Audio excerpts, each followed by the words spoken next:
everyone, welcome back to 996. The Howl. In the wake of Alex Galchenyuk's contract termination, free money has been freed up, and the Arizona Coyotes go out and sign a free agent immediately. Another depth winger, but maybe a bit more versatile than Galchenyuk was, Zach Sanford, who was on my free agent board.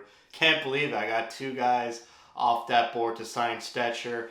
And Sanford, 6'4", 207 pounds, won the Cup with Bill Armstrong when St. Louis won the Cup. Played about 8 games in that playoff run, if I remember, or maybe a bit more. But the reason why I say, more versatile is there's a fourth-line winger spot open on the Coyotes. Not sure who is going to fit in there. Obviously, Galchenyuk's not a fourth-line guy, but Zach Sanford is a prototypical fourth-liner. Plays a heavy game, good competitiveness. However, the contract is a two-way contract for 1 year. If he plays with the Coyotes, it's $800,000. If he plays for Tucson, it's $150,000, but he's guaranteed $200,000 for the whole season. Like I said, it's a two-way contract, so maybe spend some time in Tucson. But like I said, he could fill in on that fourth line and not be out of place. More of that bottom six grindy type style. Gives the Coyotes even more heaviness, like they needed that already. And so I like this one. Although his offensive production is much, much lower than Galchenyuk's, it's just a different type of style player you're getting. He had 28 points in 45 games played with Nashville's minor league team, and with the Nashville Predators, he had 3 points in 16 games played. Also, earlier in the week, the Coyotes announced they hired a new assistant coach, Blaine Forsyth, and I believe he has replaced Corey Stillman because he is no longer listed as the assistant coach on the Coyotes website. So that's too bad for Corey Stillman. Blaine Forsyth was with the Washington Capitals for 14 years, working on their power play and also working on faceoffs. In the first year he worked on faceoffs, he increased the Washington Capitals faceoff percentage by 3%.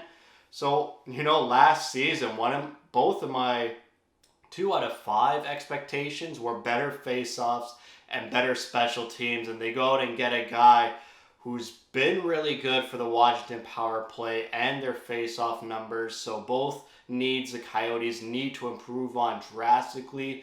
Now, if you go on Reddit and social media, a lot of people are a bit sour on Forsyth. Might be a bit of a recency bias. But since the 2009-2010 season till last season, if you get the power plays of every team from each season, the Washington Capitals have the best power play at 21.8% in that stretch of time. So that's about 13, 14 years in that span. Forsyth running the Washington power play has the best power play. He's got in the Washington Capitals power play in the top 10 in 8 of the past 12 seasons. However, the past 5 seasons are all over the place. Last season, they were 16th in the league, which is still good. The Coyotes are actually league average in power play. That would be amazing and a huge step forward. The year before that, 23rd. But in 2020, 2021, the shortened season, they were 3rd in the league in their power play. Before then, in the 1920, they were 17th. In 2018, 2019, they were 12th. So it's been up and down the past 5 seasons. But when you think of the Washington Capitals power play, you think of Alex Ovechkin. Hopefully Forsyth with a new young sharpshooter and Dylan Guenther could get Dylan Guenther going and maybe put in a new power play formation where they actually have a sharpshooter, a sniper, someone they feed and could beat goalies. And it's another option the Coyotes have because their power plays for the past, all over under Tourney's tenure so far, even going back to Rick Tocchet's, you don't really know what it is. Schmaltz and Keller are the playmakers, always along the half wall. They try to use a bumper sometimes, but are rarely successful. They just don't have a prototypical power play type style. They're always trying something new, or at the end of the day, just give it to Clayton Keller and he'll make something happen. Nick Schmaltz usually comes off those half boards and snipes a shot as well. But maybe finally we actually have a coach with experience and veteran. He's a veteran in the NHL in terms of power play. He's got a young team. He can mold it the way he wants to. So I'm pretty excited. And faceoffs as well. Travis Boyd was abysmal in faceoffs last year. Hayden was pretty good, I think just above 50%, but he could help Nick Bain's faceoffs. You got guys like Buxton and Kerfoot who could help in the faceoff department as well. So I like this hiring.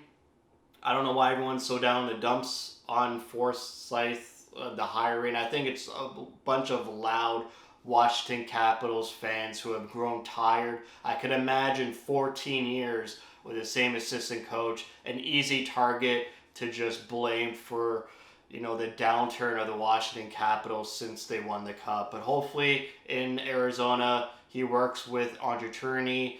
John Madden is still an assistant coach, and Mario Duhamel still an assistant coach.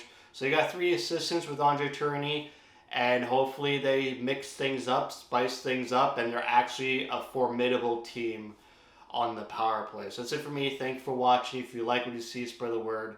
And as always, thank you for your support.